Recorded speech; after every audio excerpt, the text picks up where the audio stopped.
मैं हूं Sagarika and you are watching Planet Bollywood, एक ऐसा शो जहां बॉलीवुड की हर गॉसिप को हम करते हैं turn on. So fasten your seatbelts and get ready to witness Bollywood's biggest updates। और शो की शुरुआत करते हैं प्रियंका चोपड़ा से, जिन्होंने अपने एक स्टेटमेंट से मार लिया है यू टर्न। वेल, क्या है प्रियंका के इस यू टर्न की वजह? Find out in a top story.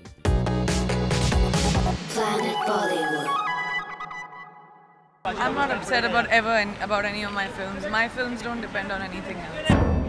सुना आपने, प्रियंका चोपड़ा के सुर अचानक बदल गए हैं। I'm not upset about any of my films. My films don't depend on anything else. अब से लगभग 2-3 दिन पहले ही अपनी फिल्म बाजीराव मस्तानी और SR के स्टार ऑफ फिल्म दिलवाले के क्लैश को अनफॉर्चुनेट बताने वाली प्रियंका अब सडनली इस क्लैश को बड़ी बात नहीं मानती। I'm not upset about any of my films. My films don't depend on anything else. Well, Diwali पर बाजीराव मस्तानी और दिलवाले के क्लैश पर प्रियंका ने कुछ दिनों पहले ही कहा था, both the films will do well as both are different from each other. It is unfortunate that both the films are coming together. I am hopeful that both will do well. I wish luck to the team of Dilwale. लेकिन अब प्रियंका के सुर बदल गए और इसकी वजह क्या है, इसका पता अब तक नहीं चल पाया है। लगता है प्रियंका ने अपनी फिल्म बाजीराव मस्तानी देख ली है और वो अब अपनी फिल्म को लेकर पूरी तरह से कॉन्फिडेंट हो गई हैं। ऐसे में SR के जैसे बड़े स्टार के साथ बॉक्स ऑफिस पर क्लैश करना प्रियंका के लिए कोई बड़ी बात नहीं रह गई है। वैसे प्रियंका ने ये जरूर साफ कर दिया है कि फिल्म्स की क्लैश के लिए एक्टर्स नहीं बल्कि फिल्म के प्रोड्यूसर्स रिस्पॉन्सिबल होते हैं। I don't know. I'm just an actor and I act in the films that I'm supposed to do, and it's not my decision. And there's no, until I become the producer, then I'll be able to answer those questions. Well, Priyanka Chopra के इस तेवर को देखकर साफ हो गया है कि बाजीराव मस्तानी और दिलवाले के बॉक्स ऑफिस क्लैश को लेकर वो बिल्कुल फिक्रमंद नहीं हैं। अब देखने वाली बात होगी कि प्रियंका के इस रिएक्शन पर दिलवाले के स्टार SRK की तरफ से किस तरह का रिएक्शन सामने आता है। फहार दिक्तन्ना, ज़ूम, मुंबई। सलमान खान की दो फेवरेट एक्ट्रेसेस के बीच एक फिल्म को लेकर शुरू हो गई है कैट फाइट। वेल, क्या सलमान अपनी इन एक्ट्रेसेस के बीच करवा पाएंगे सुलह? Find out in a next story.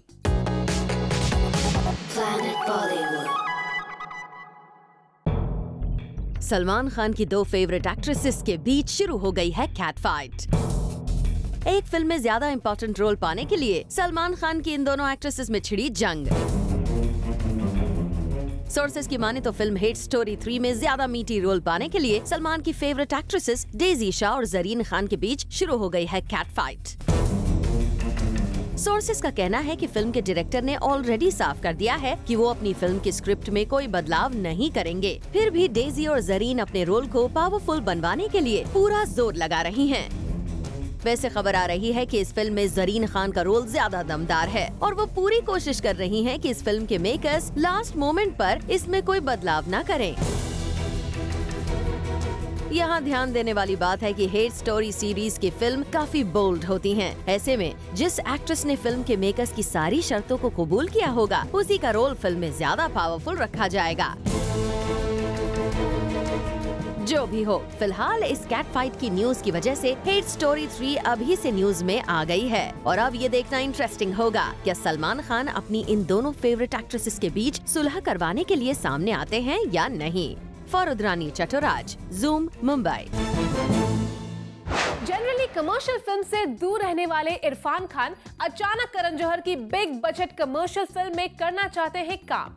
Well, अचानक कमर्शियल फिल्म्स करने की क्यों इरफान को पड़ गई है जरूरत? Let's find out.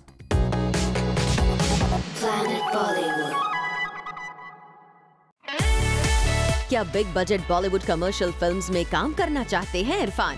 बॉलीवुड को कई बिग कमर्शियल हिट्स देने वाले डायरेक्टर्स के साथ क्यों काम करने की इच्छा रखते हैं इरफान खान?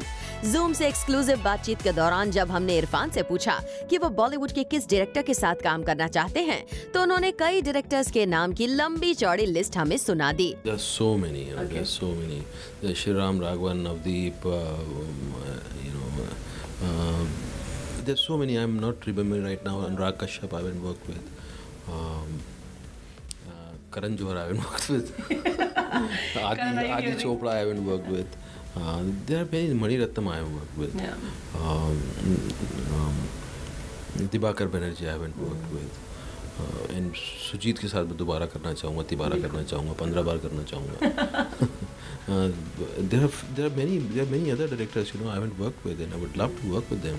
Well, इरफान के स्टेटमेंट में एक इंटरेस्टिंग बात ये रही कि उन्होंने बाकी सभी डायरेक्टर्स का नाम तो बड़ी संजीदगी के साथ लिया, लेकिन करण जौहर का नाम इरफान ने जिस अंदाज में लिया वो अपने आप में ही काफी कुछ कह गया. Karan Johar I haven't worked with. Karan Johar का इस तरह नाम लेने के बाद हमने इरफान से पूछ ही लिया कि is he fine doing those typical dialogues, song and dance routine जो कि करण की फिल्मों में होते हैं. तो सुनिए इरफान ने इस पर क्या जवाब दिया. Would you do a Karan Johar film which is full on romance and which is like that? Oh, Karan Johar, when Karan Johar will cast me, he will know how to use me. Yeah, sure. That's true. I know he will use me properly. Whenever I don't think his films have space for me right now. Yeah. But whenever he will cast me, he'll cast me intelligently.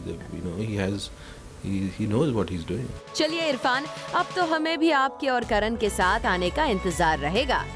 For Rudrani Chattoraj, Zoom, Mumbai. Shahrukh Khan के fans ने उनकी birthday को extra special बनाने के लिए की है खास तैयारी. और अगर आप भी हैं SRK के फैन और शामिल होना चाहते हैं SRK की इस खास बर्थडे पार्टी में, तो हमारी स्टोरी देखिए. शायद आपको भी मिल जाए SRK के साथ उनका बर्थडे सेलिब्रेट करने का मौका. Planet Bollywood. शाहरुख खान के फैंस हमेशा से ही उनका बर्थडे काफी शानदार तरीके से सेलिब्रेट करते हैं और इस साल भी ऐसा ही कुछ सोचा है किंग खान के फैंस ने उनके लिए. Zoom को मिली खबर के मुताबिक शाहरुख खान के फैंस इस साल उनका बर्थडे सेलिब्रेट करेंगे एक टॉप क्लास होटल में. सोर्सेस की माने तो SRK के कुछ फैंस ने उनके लिए ये होटल बुक कर दिया है and they will be throwing a grand party where guests will be dressed up as Shahrukh Khan. इतना ही नहीं, पर इस पार्टी में अब्रॉड से भी लोगों को बुलाया गया है. इस पार्टी में शाहरुख खान के बेस्ट फैंस को अवार्ड दिया जाएगा.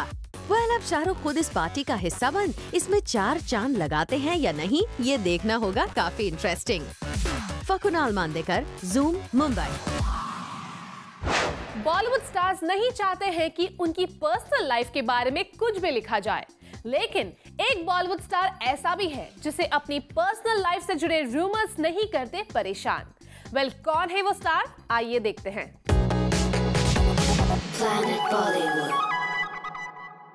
कल कोई और था, आज मैं हूँ, कल कोई और होगा, परसों कोई और होगा. It will go on. Arjun Kapoor को नहीं पड़ता किसी रूमर से कोई फर्क. किसी स्पेकुलेशन की परवाह नहीं करते अर्जुन कपूर. अक्सर बॉलीवुड स्टार्स की पर्सनल लाइफ की सुर्खियां बनती हैं और कई बार स्टार्स उन खबरों पर गुस्से में रिएक्ट भी करते हैं, लेकिन अर्जुन के मुताबिक ये सब हर स्टार की लाइफ का हिस्सा होता है और अपनी पर्सनल लाइफ के बारे में ऐसी खबरें पढ़ने के बाद भी उन्हें कोई फर्क नहीं पड़ता. कल कोई और था, आज मैं हूँ, कल कोई और होगा, परसों कोई और होगा. It will go on.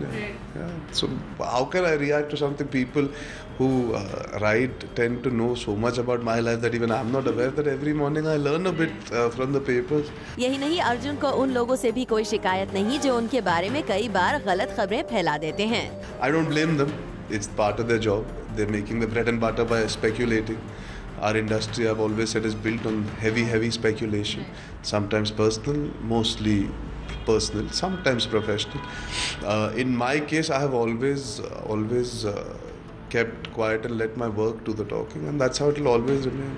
Well, Arjun, ऐसे में हम तो यही उम्मीद करेंगे कि आपका काम हमेशा आपके बारे में रूमर्स फैलाने वालों को जवाब देता रहे. Bureau report, Zoom, Mumbai.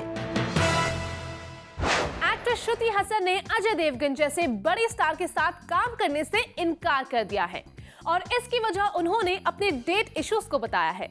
लेकिन क्या यही है श्रुति के इनकार की रियल वजह? आइए देखते हैं. Planet Bollywood. Nothing. I didn't sign the film. I have so many films that I'm committed to right now. Simple as that. सुना आपने कैसे श्रुति ने और कुछ न कहते हुए सिर्फ यही बोलना ठीक समझा. Nothing. I didn't sign the film. I have so many films that I'm committed to right now. Simple as that. Finally Shruti ने कुछ कहा अपनी अजय देवगन के साथ की फिल्म छोड़ने की वजह के बारे में. दरअसल कुछ दिनों पहले खबर आई थी कि श्रुति ने पहले तो अजय देवगन के साथ बादशाह फिल्म करने के लिए हामी भर दी थी, लेकिन फिर उन्होंने कुछ बताए बिना इस फिल्म को छोड़ भी दिया। सोर्सेज की माने तो श्रुति को पहले तो फिल्म लगी काफी इंटरेस्टिंग, लेकिन बाद में जब फिल्म का फाइनल ड्राफ्ट देखा तो उनको कुछ खास मजा नहीं आया अपने कैरेक्टर को लेकर, और यही रीजन था कि श्रुति ने छोड़ दी ये फिल्म। लेकिन जब जूम ने एक्सक्लूसिवली उनसे पूछा इस बारे में तो उन्होंने कहा बस ये Nothing. I didn't sign the film. I have so many films that I'm committed to right now. Simple as that. वैसे तो श्रुति बॉलीवुड में अब काफी फिल्में कर रही हैं, लेकिन क्या बी टाउन के सिंघम के साथ फिल्म ना करने की गलती उनको भारी पड़ेगी? For Rudrani Chattoraj, Zoom, Mumbai. जैसे कि हम सब जानते हैं कि अगर स्किन पर दाग धब्बे हो तो एक इंसान अपना कॉन्फिडेंस लूज करने लगता है, पर अब डरने की कोई जरूरत नहीं है, क्योंकि हमारे पास है कुछ ऐसे डर्मेटोलॉजिस्ट जो न सिर्फ ये बताएंगे कि कैसे इन दाग धब्बों को रोकें, बल्कि ये टिप्स भी देंगे कि कैसे अपनी स्किन को बनाएं फिनोमिनल। प्लैनेट बॉलीवुड में फिलहाल वक्त है एक छोटे से ब्रेक का, लेकिन आप कहीं मत जाइए, क्योंकि ब्रेक के बाद आपको बताएंगे इरफान खान क्यों रहे जज्बा के प्रमोशनल इवेंट से गायब। Planet Bollywood. फिल्म जज्बा के प्रमोशंस के दौरान इरफान खान कुछ ही इवेंट्स पर नजर आए, जिसे लेकर कई सवाल खड़े हो रहे थे। लेकिन अब जूम ने इरफान की इस फिल्म के प्रमोशन से एब्सेंट रहने की वजह का पता लगा लिया है। आप भी देखिए। Planet Bollywood. इरफान खान रहे फिल्म जज्बा के प्रमोशन से दूर। आखिर क्यों इरफान ने नहीं किया अपनी फिल्म जज्बा का जोर शोर से प्रमोशन? आज जूम आपको इन्हीं दो बड़े सवालों के जवाब देने जा रहा है। पिछले कई दिनों से मीडिया में ऐसी खबरें आ रही थी कि Irfan has lost his interest in जज्बा, लेकिन प्रमोशंस में ऐश्वर्या के साथ इरफान के न दिखने की असली वजह आज जूम आपको बताएगा। दरअसल जूम को मिली इंफॉर्मेशन के मुताबिक Irrfan Khan is unwell and experiencing weakness due to exertion and back to back movie promotions, जिसके चलते उन्हें एक बार नहीं बल्कि कई बार स्किप करना पड़ा फिल्म जज्बा का प्रमोशन। यही नहीं, अपनी खराब हेल्थ की वजह से इरफान को न केवल जज्बा के प्रमोशन से दूर रहना पड़ा, बल्कि फिल्म तलवार की उस स्क्रीनिंग को भी स्किप करना पड़ा, जिसे उन्होंने खुद ही ऑर्गेनाइज किया था। यानी साफ है, फिल्म जज्बा के प्रमोशंस के दौरान इरफान के न दिखने की वजह उनकी हेल्थ है, न कि उनका फिल्म में लॉस्ट इंटरेस्ट। फकुनाल Mandekar, Zoom, Mumbai. Bollywood celebs generally political parties के इवेंट्स और कैंपेन से दूरी बनाकर रखते हैं, लेकिन अब बॉलीवुड का एक ए-लिस्टेड स्टार ना सिर्फ पॉलिटिकल कैंपेनिंग कर रहा है, बल्कि एक टॉप लीडर की तारीफ भी कर रहा है। वेल, कौन है वो star? Let's find out. Planet Bollywood.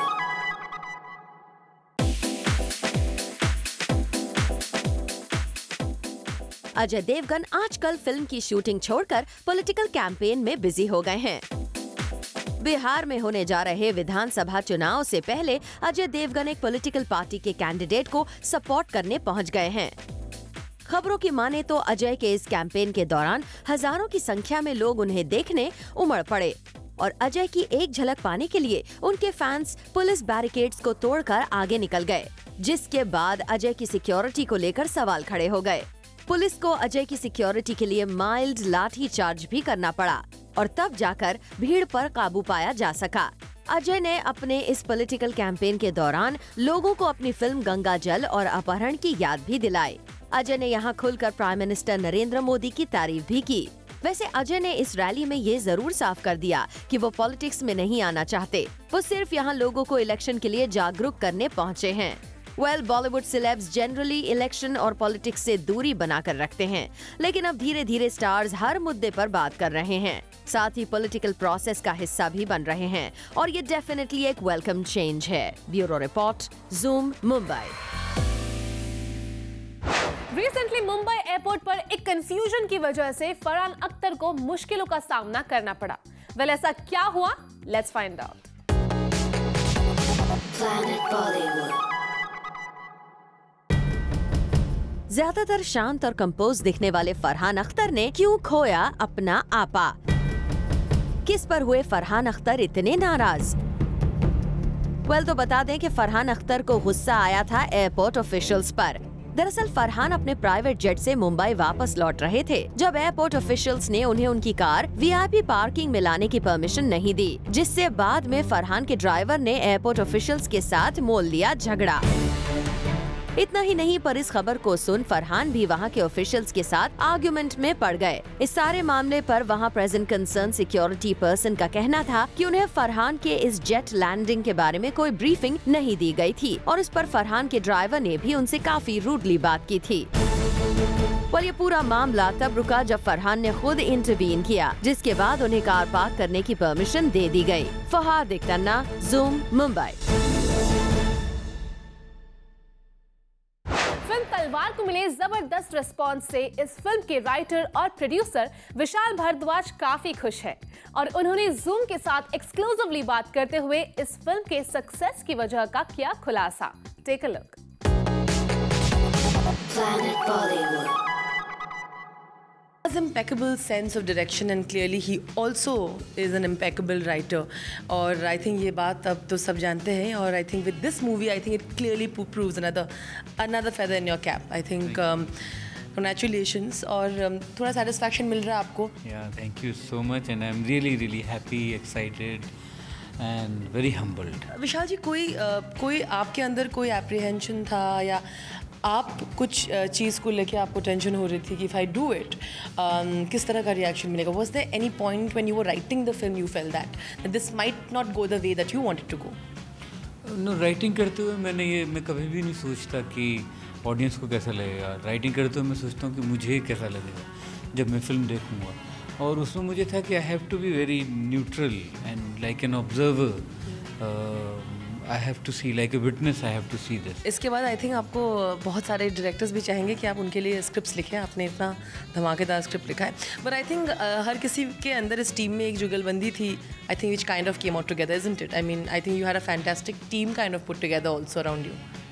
Yeah, and especially the director, because you know, if the script is written well, but the script is actually जो उसमें ज़िंदगी आती है वो तो डायरेक्टर लेके आता है, वो कैरेक्टर्स एंड सिचुएशंस, तो आई थिंक मेघना के जैसा और कोई इसको डायरेक्ट नहीं कर सकता था, and I am very happy that she directed it. कहीं ना कहीं I think Saif also wants to get back in that whole zone of that actor जो आपने किया था. क्या आपको लगता है वो फिर से दिखेगा? आपको दिख रहा है, आपने काफ़ी टिप्स भी दे रहे हैं उनको, हम स्टोरीज ऐसा पढ़ते हैं. नहीं, हम लोग साथ में काम कर रहे हैं, और ओमकारा भी इसलिए हुआ था क्योंकि हम लोगों ने मिल के साथ में काम किया था, तो one can work very honestly and then rest is you know, क्या निकल के आता है वो तो वक्त के साथ ही पता चलता है. Thank you so much Vishal ji, and congratulations, and hopefully हम ऐसी और फिल्में देखें, और since it's you I am sure there will be more. Thank you so much. Thank you. Actress Mahima Chaudhry पिछले काफी समय से बॉलीवुड में कमबैक की कोशिश कर रही थी, और अब जाकर महिमा को एक इंटरेस्टिंग फिल्म मिल गई है. वेल, कौन सी है ये फिल्म? आइए देखते हैं. Planet Bollywood. देश की सबसे ज्यादा talked about high profile murder mystery Sheena Bora case पर बन रही है एक फिल्म, और इस फिल्म से महिमा चौधरी वापसी करने की कर रही हैं तैयारी. पिछले काफी समय से फिल्म्स में वापसी करने की कोशिश कर रही महिमा चौधरी को फाइनली मिल गई है एक इंटरेस्टिंग फिल्म. लेकिन यहाँ ध्यान देने वाली बात यह है कि महिमा की ये कमबैक फिल्म कोई बॉलीवुड फिल्म नहीं है, बल्कि ये एक बंगाली फिल्म है. सोर्सेस की माने तो इस मर्डर मिस्ट्री फिल्म में महिमा चौधरी मेन अक्यूज्ड इंद्रानी मुखर्जी का रोल प्ले कर रही हैं, और कहा जा रहा है कि महिमा की इस फिल्म की शूटिंग ऑलरेडी शुरू हो चुकी है. इस मर्डर मिस्ट्री ने अचानक सबका ध्यान अपनी तरफ अट्रैक्ट कर लिया था. अब देखने वाली बात होगी क्या महिमा इस इंटरेस्टिंग फिल्म के जरिए अपने फिल्मी करियर को रिवाइव कर पाती हैं या नहीं. Bureau report, zoom, Mumbai. Well, with this, it's a wrap on the show. But we'll be back tomorrow with bigger and bolder stories from Bollywood. Till then, keep watching Zoom and stay turned on.